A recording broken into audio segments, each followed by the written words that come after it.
my gosh. You just never know how things are going to go when you're home. So that's Malcolm.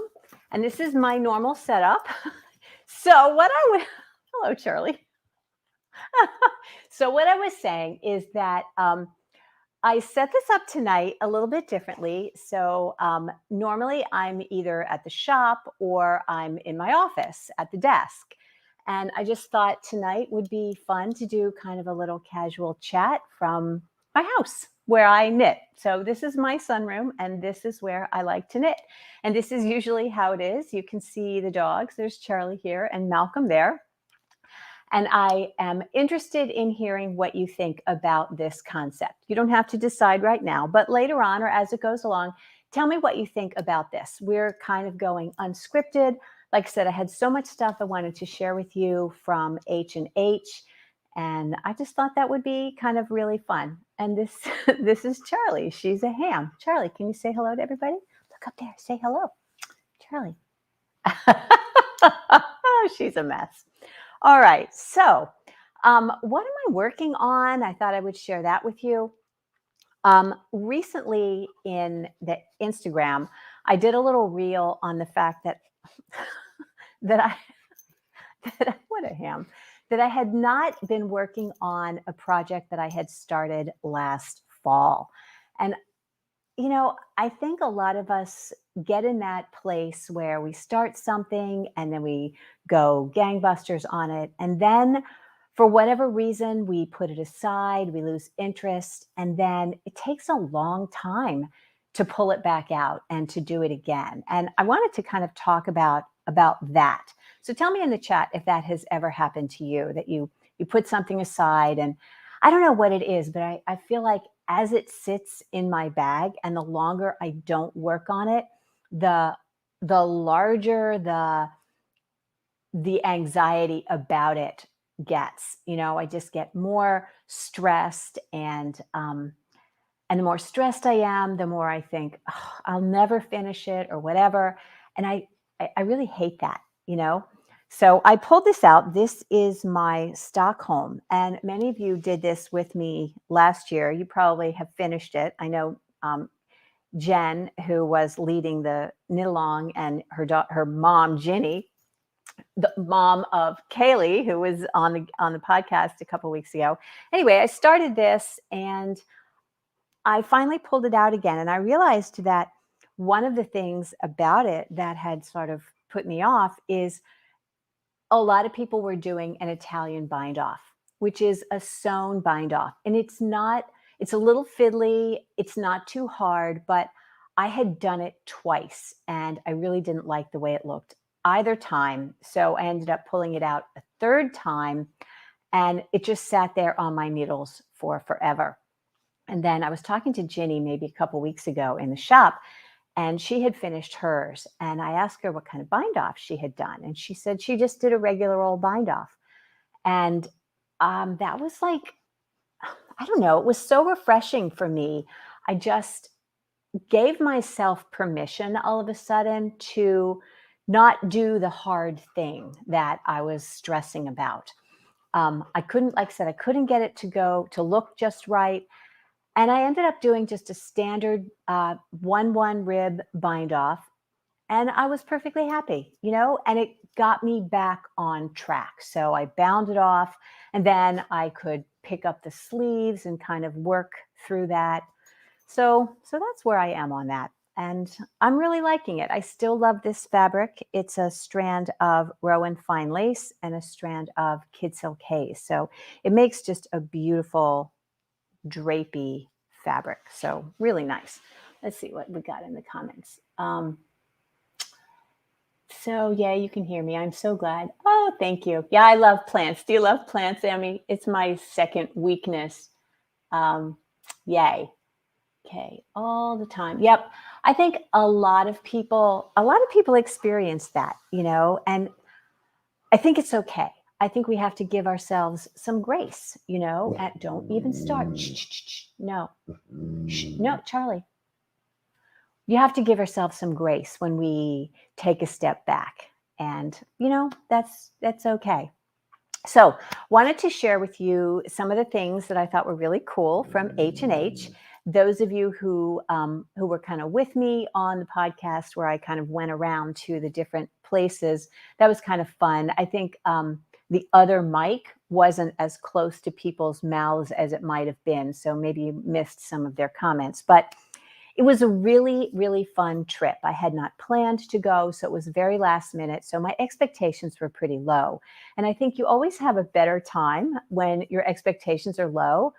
You know how sometimes you'll go to an event and you're just so excited about it. It's going to be so amazing. And the reality is probably good, but it can't ever live up to what it's built up to be in your mind. So when you have a lower expectation, I think sometimes that's better. So it was really fun to meet a lot of different people.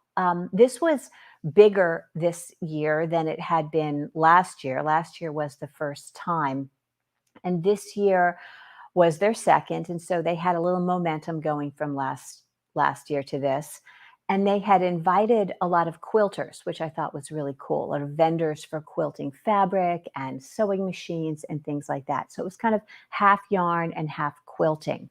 I know a lot of yarn stores have quilting stuff as well. Don't worry, that is never going to happen at Crazy for You. I'm just not able to manage the quilting, but their stuff is beautiful, and I can see why it's so incredibly inspiring. So I wanted to share with you, let's see, who were some of the cool folks that I met?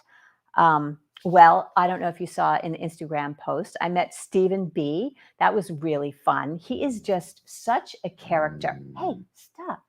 He's the guy that makes Stephen West look positively tame. Okay. Hey, you guys, it's just a car. Shh, shh, shh. Oh, my goodness. Stop. Maybe this wasn't such a good idea. Maybe I'll have to put the dogs in the bedroom next time. Um, Anyway, Stephen B is the guy, like I said, is the guy that makes Stephen West look positively tame. And he's always wearing like these most outrageous clothes, these knee-high boots that have all the buckles and the crazy colors, and his hair is all which way. And, he's just really larger than life. And he's always kind of intimidated me when I've seen him at various things. And I've seen him at plenty of things. How do you miss it, right? So I was walking from the hotel into the convention center, and Malcolm, stop. And I saw him outside the convention center. He was all by himself, which he rarely is, and he was just having a smoke break.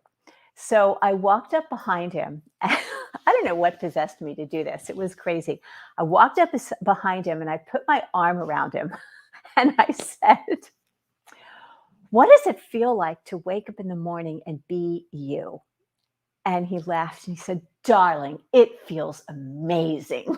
And he was so fun and so friendly and so, I don't know, just really so much more approachable. He'd always been the larger than life, but when you talk to somebody like that, you realize, they get up in the morning and their pants may be hot pink with buckles and leopard, but they put them on one leg at a time, just like the rest of us. And he was so fun and charming. And he talked about, I said, what are your style words? I talked to him about, personal style and everything. And he goes, "Well, I want everybody to notice me. I want all the attention." So I thought, that is great because you nailed that, babe. You totally nailed that.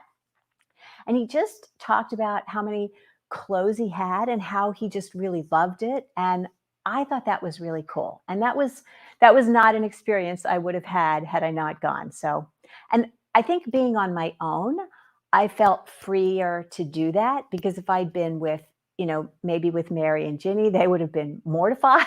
I don't know, maybe they wouldn't.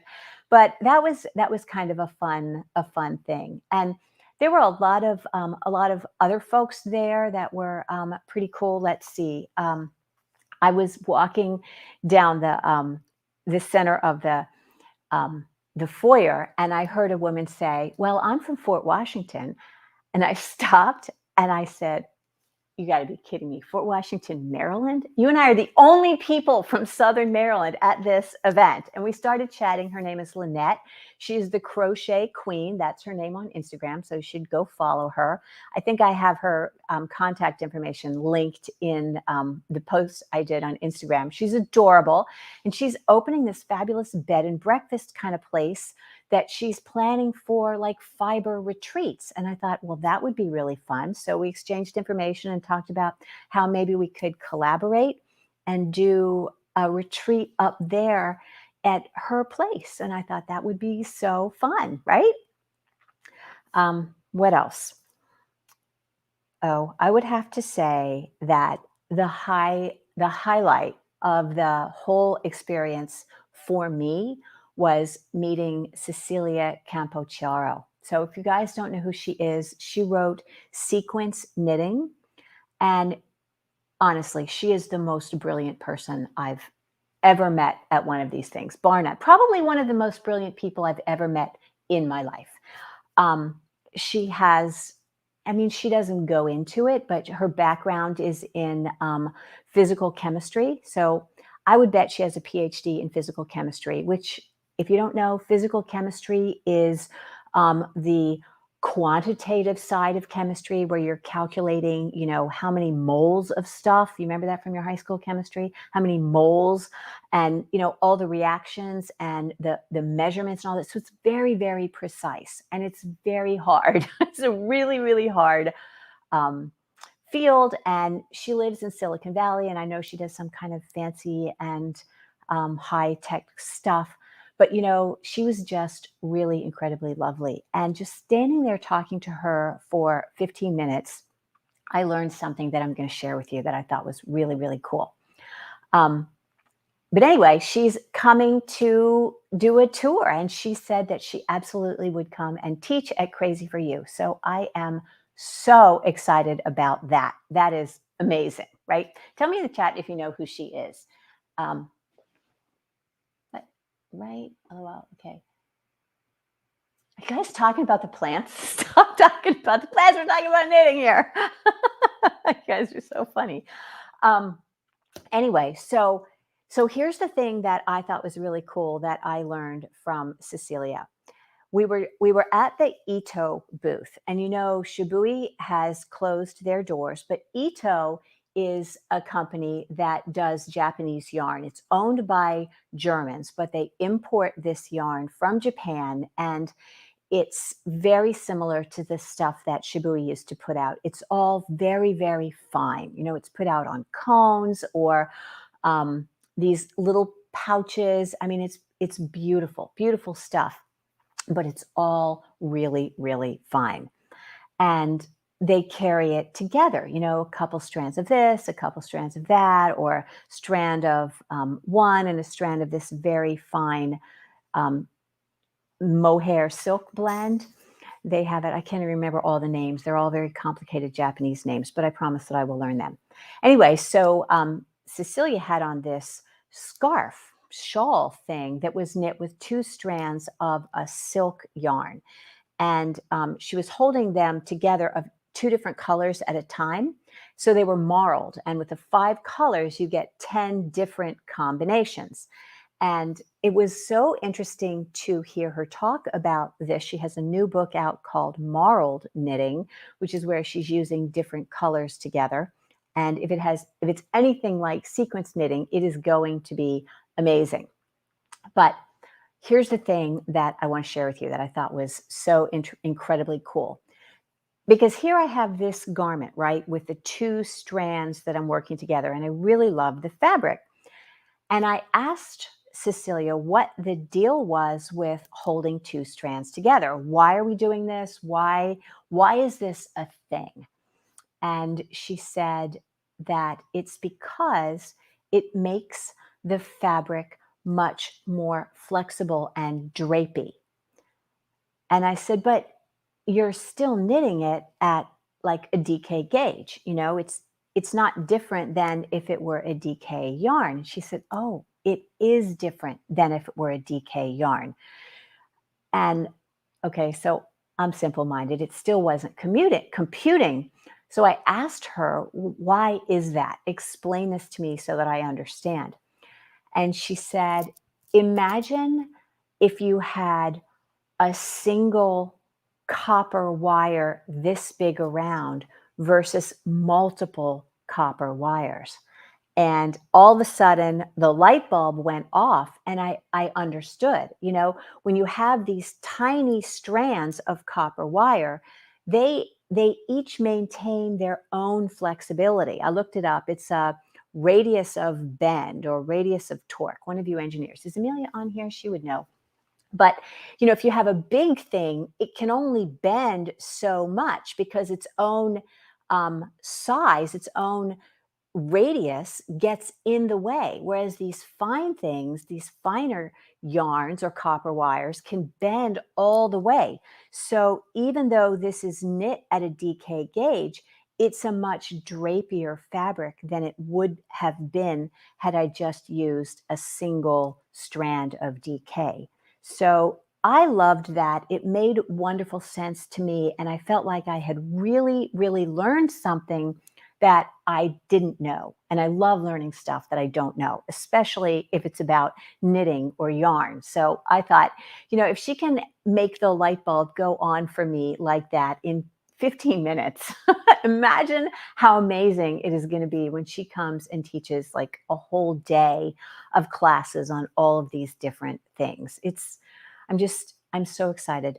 Meeting her and, getting that commitment that she would come and teach at the shop made the entire trip so incredibly worthwhile. So I thought that was very, very cool. And I'm excited about that. So what else did I want to share with you? Oh, okay. So I saw the new iteration of the Gu Forte needles. The smaller needles are going to be made of a slightly different material, but everything looks on track, and it'll be coming out in, I want to say, late fall. They always under promise.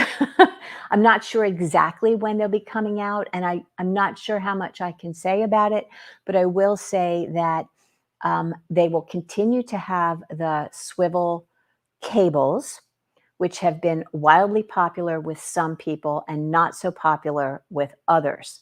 But in addition, they will be providing a set of the red lace non-swivel cables in this set. So I think that's a really good decision on their part to be able to offer those again and to respond to the demand that people have for maybe not a swivel cable. So I thought that was really good. And I met the woman, Julia, who distributes those in the United States. And I met the people from China where they're made. And they're all absolutely lovely people and very committed to providing an excellent, high quality, durable product in the Gu Forte. So I'm very excited about that. I wasn't even able to order the new ones yet. But if you are interested in those, chances are you've already signed up through the website to be notified when reorders for that are open. If you haven't done that, you can go and do that. I think I have a link right there on the homepage where you can pre-order those, or at least put your name on the list to get the information about the information that I have when I have it. All right, so we have some comments here. Let's see. Got to put my glasses on so I can read those. Okay.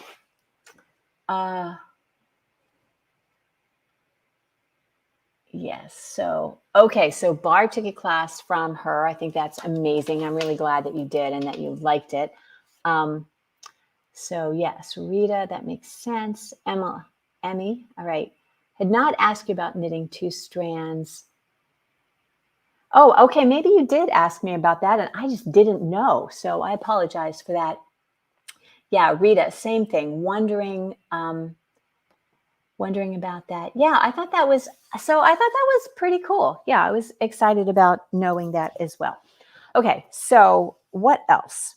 Oh, speaking of new innovations and companies listening to the comments, I did a post on this on Instagram about the Addy unicorn needles. Remember last year at H&H, they introduced the unicorns, which were basically an Addy turbo needle with a shaft twisted like a unicorn horn, which was totally fun. And they had pink cables. So, of course, I had to order them. And they were really pretty popular. We have had to reorder them, and they've sold pretty well. But the drawback for them was that they had the standard Addy tip. And at least most American knitters prefer a sharper tip than that. So they have gone back and they have re-engineered the Addy unicorn needle shaft to have that rocket tip. And they're putting those together in an interchangeable set. So I know this is a little confusing, but the fixed circulars that are unicorns are going to continue to be the ones that have the Addy standard tip, which is a little bit more of a ball tip, a little bit blunter, whereas the interchangeable set, which is the cables and everything are interchangeable with all of the Addy system, those are going to have the rocket tip. And for me, that makes them just about perfect. So I'm super excited about those. And I did order those. And funny thing is, I got an invoice from Skicel, which is the company that distributes Addy in the United States. They're the only company that distributes Addy in the United States officially.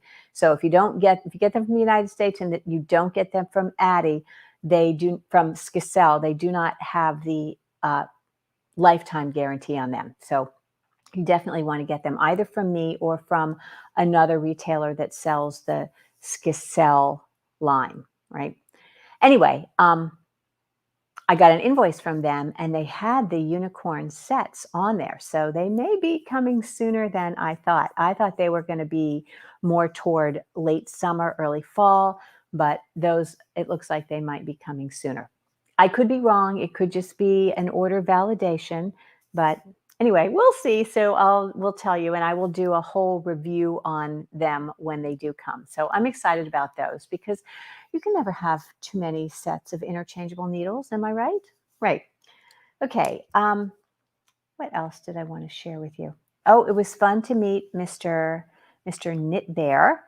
Met him. A lot of fun people that you see, kind of, these big names that have, thousands and thousands of subscribers on Instagram or, on YouTube.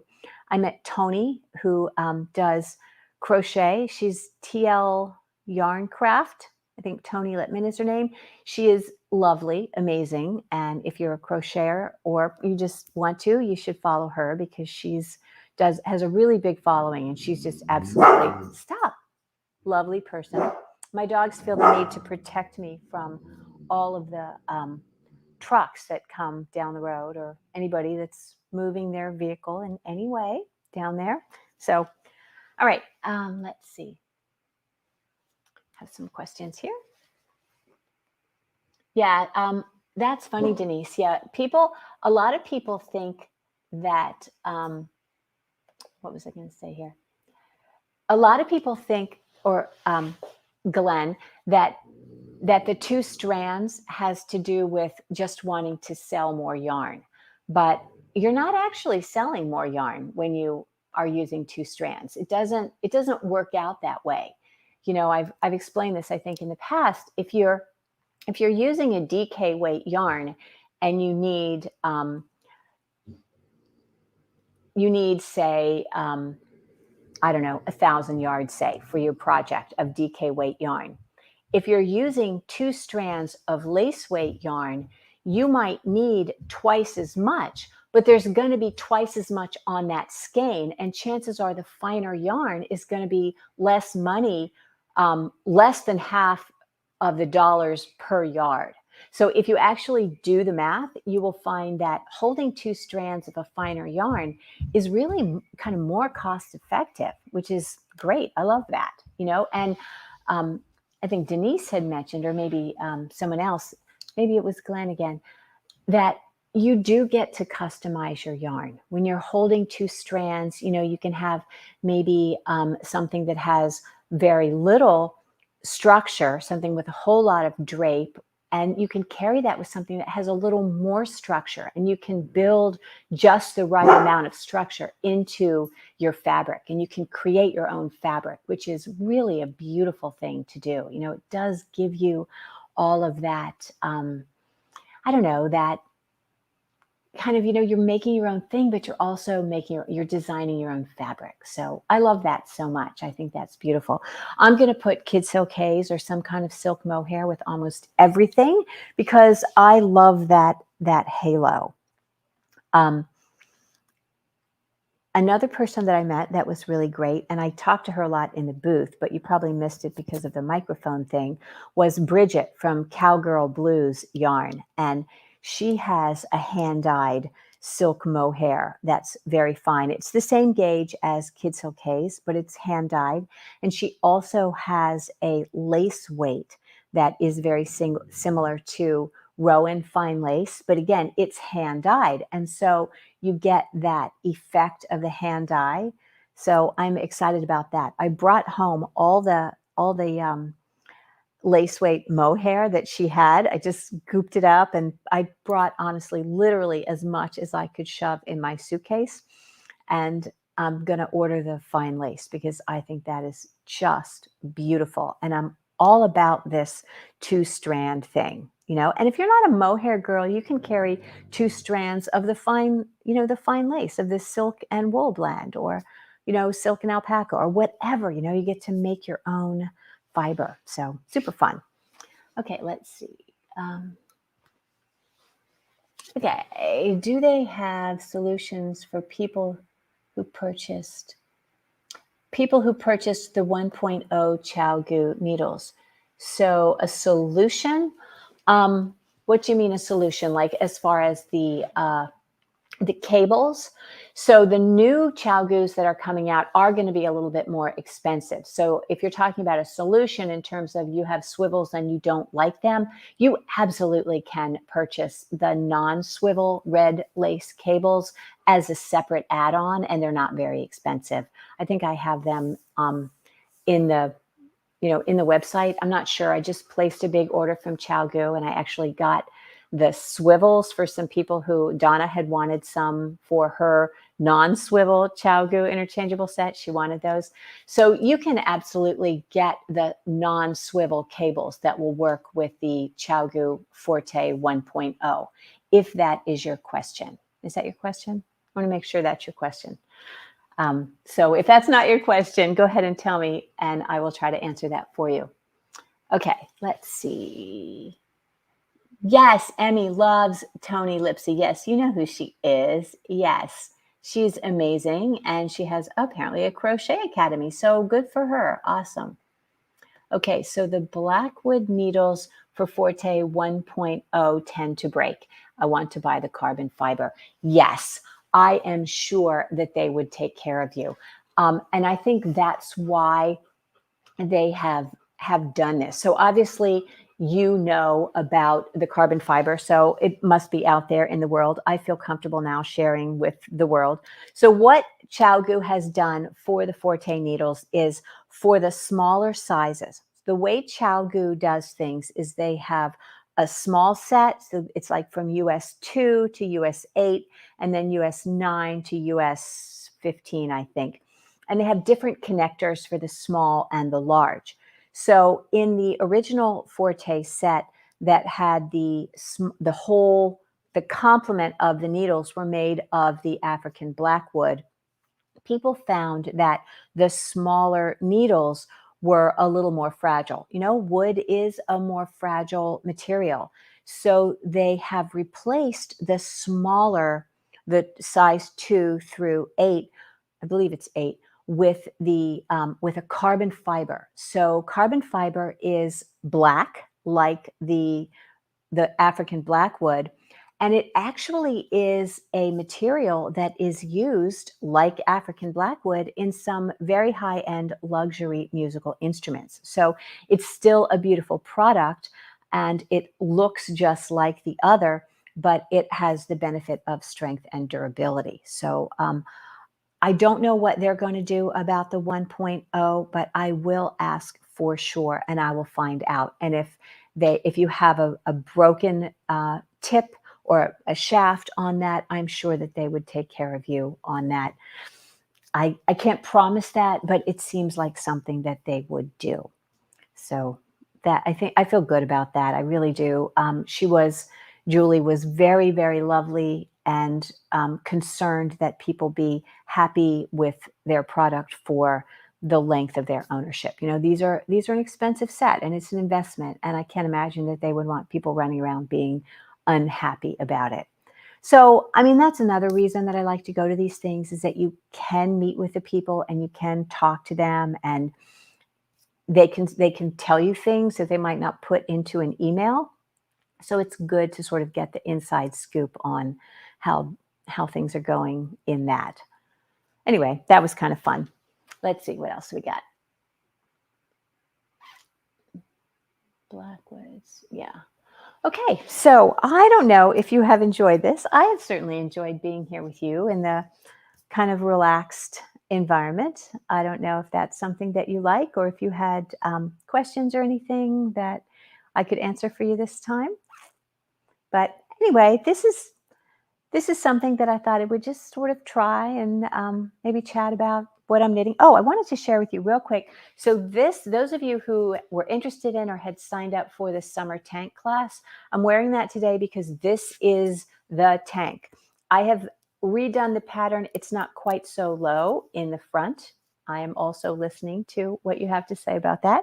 But I swatched mine in the I'm using the Noro Kakagori, and oh my goodness, that's this yarn, the Kakagori, which is a summer yarn, and it has little flecks in it rather than being like most of the Noro that stripes. This has little flecks, and I absolutely love the fabric. I did a little swatch. I washed it in the washer and I dried it in the dryer, and it didn't shrink and it didn't stretch. It just got softer and better and fleshed out a little bit. So I am using this yarn for it. The project is knit at 5 stitches to the inch.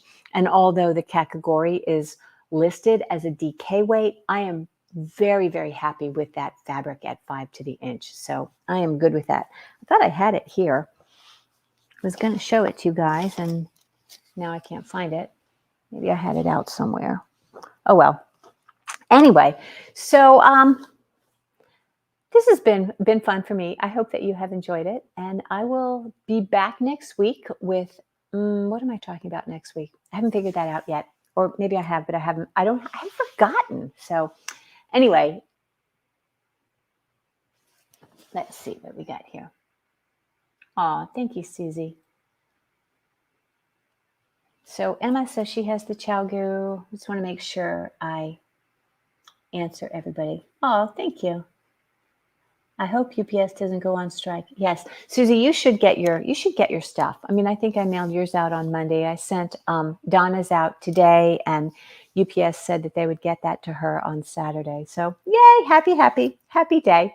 All right, thank you guys for being here and for trying something new with me. And until next time, keep knitting and create something beautiful. I'll see you next week.